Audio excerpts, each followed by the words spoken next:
eu acho que os BRICS estão defendendo a soberania brasileira. Acho legal que se defenda a soberania brasileira, mas eles estão fazendo isso pelos motivos errados. Quer dizer, o que é motivo errado? Ele está fazendo isso porque ele quer que ninguém mexa na soberania dele. E não porque ele está preocupado com o Brasil. Ele quer criar precedentes para que ninguém interfira em todos os absurdos que eles fazem lá dentro. E para o Brasil, que é uma democracia, é complicado se comparar as coisas que Rússia e China fazem e o que o Brasil faz. Ah, mas o Brasil é uma democracia que faz tudo certo. Óbvio que eu não estou dizendo isso. Óbvio que o Brasil faz um monte de absurdos em termos de violações e tal. Mas nós fazemos porque nós erramos, porque a gente não consegue entregar. E não porque a gente tem como princípio normal fazer. E essa é uma distinção que as pessoas não conseguem entender. A Rússia e a China têm como princípio que é normal fazer certas coisas, pelo modelo político deles. E aí quando eles escolhem... não, a gente não quer intervenção, a gente quer respeitar a soberania... Não é porque eles estão falando assim, na questão ambiental é injusto com o Brasil. É porque eles estão sabendo as tremendos absurdos que eles estão fazendo internamente e não querem que ninguém aponte o dedo para eles e fale nada deles. E para mim esse é o problema do Brasil, se apoiar numa aliança com um grupo onde poucos são parecidos com nós. E aí, de novo, ressalto, tem uma diferença entre o que nós queremos ser e o que nós aceitamos como certo e errado. A gente não consegue ser, mas a gente sabe que o nosso caminho é para cá. A China não sabe que o caminho dela é para cá. Ela acha que o caminho dela é para lá. É dominando, é acabando com liberdade, é imposição, é um cara no poder para sempre, e assim por diante. E aí, o que eu entendo é que... quando o Brasil faz isso, ele perde um pouco da legitimidade do argumento dele. Porque o argumento de que nós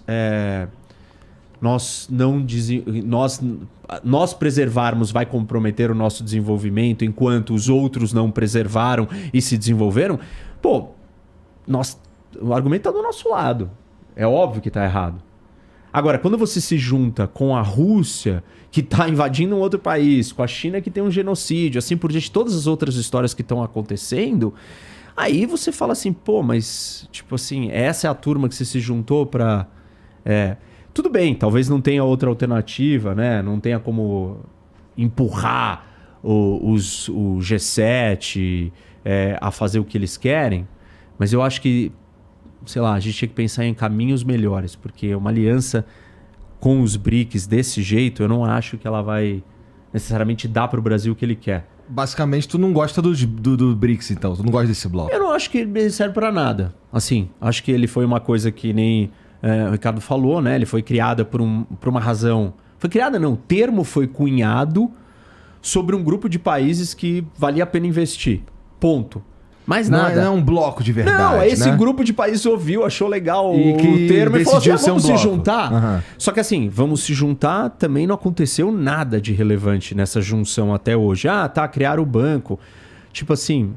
Quando fala de BRICS, então a gente basicamente está falando de países emergentes do ponto de vista dos outros caras, né? Os maiores. Só que aí tem um outro problema, que é achar que essa ordem que os BRICS estão construindo vai ser democrática. E não vai ser exploratória do mesmo jeito que a ordem que os países ocidentais exploraram, tiraram vantagem, seja em colonização, ou seja na hora que eles puderam. Porque, desculpa, a China já está fazendo isso, ela já está tirando a vantagem que ela quer com os pequenos. Ela não faz isso com o Brasil ainda, que o Brasil é maior. Mas a relação de todos os outros países menores com a China já é de total submissão, imposição, pressão, bullying. Tudo que a China pode, ela já usa. E a Rússia também. Vide a relação dela com os seus vizinhos. Então, eu não acho que o mundo idealizado pelos BRICS vai ser um mundo democrático. Ele vai ser um mundo de poder. Ele vai ser um mundo de poder igual ao outro, só que piorado, porque eu acho que o outro não tem limite. As pessoas gostam de criticar e falar, os Estados Unidos tem interesse. Tem. Mas tem alguns limites, porque existem alguns valores que estão alinhados com as coisas que a gente acredita, sei que vocês acreditam, que são as melhores. Democracia, por exemplo. Tem certas coisas que os Estados Unidos não faz. Tipo, pode fazer uma hora ou outra, mas ele não faz isso categoricamente. E quando se descobre que isso foi feito, dá problema. Tipo, a coisa aperta. Tem crítica, tem... tem um monte de coisas. Snowden. Por que não tem Snowden chinês ou russo? Não tem. Aí todo mundo, né? Aquela frase comum. Todo país espiona. Todo país espiona. Todo país tem espião e usa de espionagem. Só que o uso da espionagem numa democracia é diferente do uso da espionagem numa ditadura. Qual é o limitante para uma ditadura do uso da espionagem? Apenas a quantidade de recursos que ela tem. Pô, eu preciso matar 100 caras. Você só tem dinheiro para matar 90, então eu só vou matar 90. Os Estados Unidos, não, porque é uma democracia. O que tem uma democracia? Tem Estado de Direito. É perfeito? Não, não é, mas tem Estado de Direito. Tem fiscalização de outros grupos políticos dentro da mesma nação. Então tem legislativo, tem judiciário, tem outras forças políticas. Tem imprensa livre. Como é que o Snowden surgiu? Porque a imprensa foi lá e noticiou ele. Por que ele não tá morto, envenenado? Porque os Estados Unidos não vai fazer isso agora. Não dá pra fazer isso. Eu acho que é porque ele, na verdade, tá refugiado mesmo, né? Se eles quisessem matar ele, eles vão lá e matam. Pô. Onde é que tá o Snowden? Tá na Rússia. Não, o Snowden? Ele tá no Reino Unido, né? Não, o Navalny, você tá falando? Não é o Snowden. O Snowden tá na Rússia. Não, se não me engano, ele não tava Navalny que tá... Não é Navalny. O Navalny tá preso lá na Rússia. Sim. Você tá falando do... Aquele outro do... o Julian Assange, é verdade. Confundi com o Assange, é verdade. Verdade. O Snowden tá na Rússia. É verdade. Se quiser, se precisar, se o cara for tão grave, vai matar. Só que agora não dá pra fazer isso, porque tem algumas regras.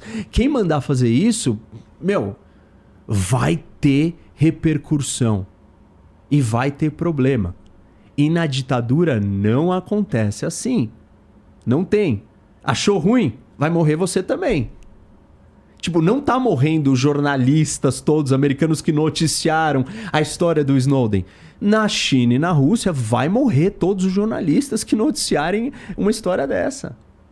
E assim, essas nuances elas precisam ser entendidas. Senão, vira uma conversa sobre a política internacional que é pura narrativa. Você fala o que você quiser, eu falo o que eu quero. Você acha que a sua verdade é absoluta, a minha é absoluta, a dele é absoluta, e a gente não... Assim, não tem como distinguir absolutamente nada. Mas os detalhes fazem toda a diferença. Eu tava pensando que na minha cabeça, isso que você falou meio que na verdade fez sentido de os BRICS e tal. Eu queria até ouvir o que o Ricardo pensa sobre isso, desse arranjo entre os BRICS que provavelmente vai rolar. Mas na minha cabeça era uma parada, de certa forma, até positiva, que poderia colocar esse bloco em pé de, não sei se igualdade, mas assim, se aproximando de um jogador, assim, como se fosse um jogador conjunto realmente relevante na geopolítica, né? E aí o Brasil teria como um representante importante desse bloco mais espaço na brincadeira, né? Mas aí agora eu já não sei. O que você acha? Então, eu sou mais dessa visão também, porque eu acho que a gente consegue sim fazer parceria com os outros países dos BRICS sem necessariamente aderir ao modelo, que eu concordo assim. Eu acho que a nossa democracia liberal ocidental tem uma série de problemas, mas é superior ao modelo chinês, ao modelo russo, com toda certeza. Mas acho que a gente consegue manter parcerias que são benéficas pra gente, porque, entendeu? Fala assim, a Rússia e a China querem formar uma ordem geopolítica mais democrática. Democracia com eles como liderança dessa democracia dos BRICS, é claro, tá? Então, mas aí você acha que vai ser democrática? Não, isso que eu falei, não quero. Tá, todas as nações somente pensam nos seus próprios interesses só, tá? A China e a Rússia, elas não querem trazer a voz dos países emergentes. Elas querem querem liderar um grupo para elas serem os líderes desse grupo. Eu tinha entendido o contrário disso, que você tinha falado, não, que eles vão fazer uma ordem Tipo, eles querem democrática. que todo... Não, você tá falando o discurso deles. Exatamente, Tá, o discurso deles é tipo fazer uma ordem democrática, só que na verdade eles querem ser a liderança. Mas o Brasil não é ingênuo, acho que o Brasil sabe disso também. Só que o Brasil ele pode se aproveitar dessa posição, porque o Brasil está sendo bem quisto para isso, e fazer uma espécie de sindicato, vai entre aspas, aí dos países emergentes, para conseguir melhores condições, entendeu? Eu não vejo como um grande problema. Da mesma maneira que a Rússia comete uma série de absurdos e problemas graves, que nem eu falei, a democracia liberal ocidental é muito melhor que o modelo russo, por exemplo. A gente tem, vou pegar o caso da África que vem acontecendo hoje. Pô, você tem uma série de revoluções acontecendo, golpes militares no Mali, Burkina Faso, acabou de acontecer no Níger, por exemplo. Pô, são governos, são golpes que estão acontecendo muito possivelmente financiados pela Rússia. A Rússia fala que não, mas todos esses países têm a atuação do Grupo Wagner, mas parte da população apoia esse negócio.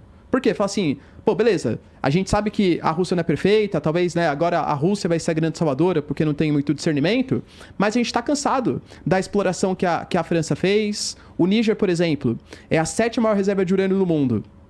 E a gente tem o pior IDH do planeta, o imperialismo, governos que foram financiados aqui pelos europeus, pelos franceses, que sempre causaram guerras civis e deixaram a África nessa situação atual. Então, tem um discurso, inclusive, do Ibrahim Traoré, que ele é de Burkina Faso. É um discurso bem interessante, que ele fala assim, nós africanos não seremos mais subordinados ao imperialismo europeu. A gente vai se unir aqui na União Africana, a gente vai fazer uma parceria com os BRICS, inclusive o último dia da reunião dos BRICS, vai ter um dia que vai ser BRICS África, o dia 24 dessa reunião aí, né? Que é uma tentativa dos BRICS de aproximação com a África. E não porque China e Rússia são bonzinhos, mas porque eles sabem que existe uma carência, uma vontade de uma série de nações africanas cansadas desse imperialismo europeu, da França colocar a moeda francesa em circulação em uma série de países para manter uma dominação. Acabou a dominação política, mas o imperialismo econômico ele continua acontecendo. Então, a Rússia e a China, os BRICS como um todo, sabem desse anseio por maior liberdade angariado pelos sul-africanos, e por isso que a Rússia está conseguindo conquistar mais territórios. Então, acho importante esse movimento de maior autonomia se associar economicamente junto aos BRICS. Não quer dizer, na minha concepção, que o Brasil precisa concordar com o sistema político russo ou o sistema político chinês. A gente consegue suplantar isso em defesa da nossa soberania. Tudo bem, mas aí o problema é que você não é o sistema interno só, mas é você está sendo liderado ou fazendo uma parceria com alguém que assim está disposto a ir muito mais longe do que aqueles que estão se dizendo supostamente que são ruins. E aí, por exemplo, a África quer se libertar do colonialismo francês. Aí, então, agora ela vai incorporar o neocolonialismo chinês ou russo do grupo mercenário Wagner? Porque, assim, desculpa, se os franceses destroem e extraem os recursos naturais da África e fazem isso, o que a Rússia está fazendo ali é, assim, é um negócio absurdo. O que o grupo Wagner faz em todos esses países que você citou, e a presença deles na exploração de minas, de ouro, de diamante, de uma série de recursos naturais, de atividades criminais. No Sudão mesmo. No exploração Sudão, de ouro. Exato. Então, tá bom, você está trocando a França pela Rússia ou pela China. A armadilha do endividamento, que é uma política externa chinesa, de ir lá e falar assim, olha, vou construir a maior projeto de infraestrutura do planeta, que é a nova Rota da Seda. E aí ela faz isso, e aí ela está ligando centenas de países, mais de 100 países estão parte desse projeto, e ela está conectando todo mundo, e ela vai construindo assim, projetos de infraestrutura gigantescos, que nenhum desses países tem esse dinheiro. Mas claro que eles querem, né? Pô, quem que não quer uma grande estrada, um grande porto, um aeroporto? E aí a China fala, não, eu financio. Aí o país fala, pô, legal. Só que o que acontece? O país não tem como pagar aquilo, não tem como ele ter uma obra faraônica daquele nível para o estado de desenvolvimento que ele está. Uhum. E óbvio que ele começa a dever dinheiro para a China. Isso é tudo parte de uma estratégia de domínio desses países. Mas não é mais ou menos o que os Estados Unidos, o FMI, o Banco Mundial sempre fizeram também? criar uma situação de dívida, uma situação de dependência. É por isso que eu não acho que a China seja boazinha, nem a Rússia seja boazinha da história, não é isso. Mas eu acho que eles estão aproveitando muito o anseio de uma tentativa de liberação desse domínio dos países desenvolvidos. Sim, para escolher um outro domínio igual. Porque eles acham que eles vão ter muito mais voz nesse momento. Eu não acho. De novo, eu não acho. Só tô tentando explicar o porquê tudo que bem, eles estão tentando mas se aí eles estão aproximar. sendo tão ingênuos assim. Tipo, eles já viveram isso uma vez. E aí eles estão olhando para os outros e falando, não, tá tudo bem. Com esse tá tudo bem. Talvez eles vejam, né? A China fazendo um monte de investimentos, o Putin tentando fazer algumas parcerias geopolíticas por meio do Grupo Wagner, com algumas lideranças, com algumas ditaduras militares. Pô, e Rock, é uma vontade popular em uma série de países. Você pega, por exemplo... Mas também é uma vontade, mas também é uma crítica popular em vários desses países anti-trabalhador chinês, porque várias dessas obras, elas não empregam africanos. Os chineses mandam a sua mão de obra.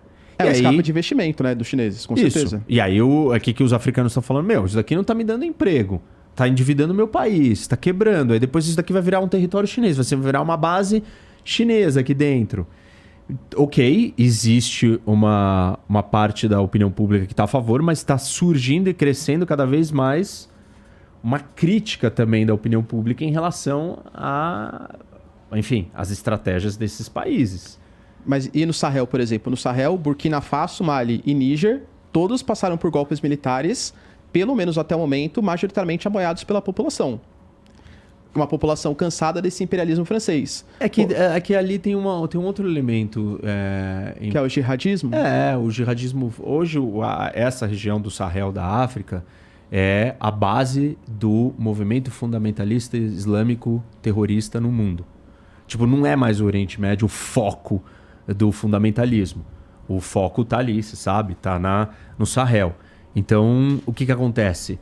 Você tem uma situação de decadência de desenvolvimento, tem uma violência extrema com grupos fundamentalistas e aí tem o surgimento do grupo Wagner da Rússia falando assim, nós vamos trazer ordem aqui. Então nós vamos lidar com esses jihadistas, eles estão combatendo os jihadistas. E no fundo, assim, para mim é só uma repetição do ciclo, são mais uma vez ditadores militares. O caso do Níger, o presidente que estava lá, que foi eleito, os resultados que ele trouxe, tanto na área de segurança e de desenvolvimento econômico, foram fenomenais. E ele era uma democracia, ele era um cara eleito democraticamente, que estava conseguindo dar conta da segurança, mas, claro, não tinha o apoio da Rússia e do Wagner. E a Rússia e o Wagner apoiaram a junta militar que deu um golpe e derrubou ele. Então, nesse caso, eu acho que o Níger andou para trás. Aí você fala, mas o Níger tem a 7ª maior reserva de urânio e não é desenvolvido e a França compra o urânio dele. Ok, mas ele estava avançando e eu acho que é melhor que ele avance com uma democracia do que ele não avance, porque eu não acho que ele vai avançar, com o grupo Wagner no poder, entendeu? Então, assim, é triste, porque, na verdade, o que a gente enxerga é a África presa à mesma dinâmica.